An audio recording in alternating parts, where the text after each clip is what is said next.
প্রিয় দর্শক, আপনি কি ঋণে ডুবে আছেন? ঋণের চিন্তায় ঘুম হচ্ছে না? ঋণের কারণে টেনশন, ডিপ্রেশন, অ্যাংজাইটিতে আছেন? তিরমিজি শরীফে বর্ণিত আছে, রাসূলুল্লাহ সাল্লাল্লাহু আলাইহি ওয়াসাল্লাম হযরত আলী রাদিয়াল্লাহু তাআলা আনহুকে ঋণ পরিশোধ হওয়ার এমন একটি দোয়া শিখিয়ে দিয়েছেন, যদি কোনো ব্যক্তি এই দোয়াটি পাঠ করে, পাহাড় সমপরিমাণ ঋণ থাকলেও তার ঋণ পরিশোধ হয়ে যাবে। সুবহানাল্লাহ। রাসূলুল্লাহ সাল্লাল্লাহু আলাইহি সাল্লামের হাদিস কখনো মিথ্যা হতে পারে না।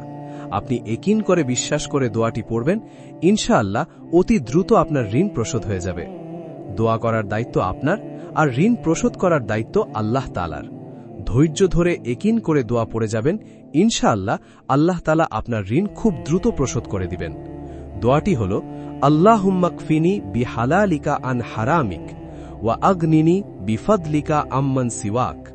আবারও বলছি, আল্লাহুম্মা কফিনি বিহালালিকা আন হারামিক ওয়া আগনিনি বিফদলিকা আম্মান সিওয়াক। এই দোয়াটি প্রত্যেকদিন কমসে কম একবার হলেও পাঠ করা। যখনই আপনার সুযোগ হবে তখনই আপনি পড়তে পারেন, তবে নামাজের পরে পড়লে সবচেয়ে দ্রুত ফায়দা হয় এবং দ্রুত কাজ হয়। যারা যারা এই আমলটি করতে চাচ্ছেন কমেন্টে লিখে যাবেন, আমি তাদের জন্য অবশ্যই দোয়া করে দেব।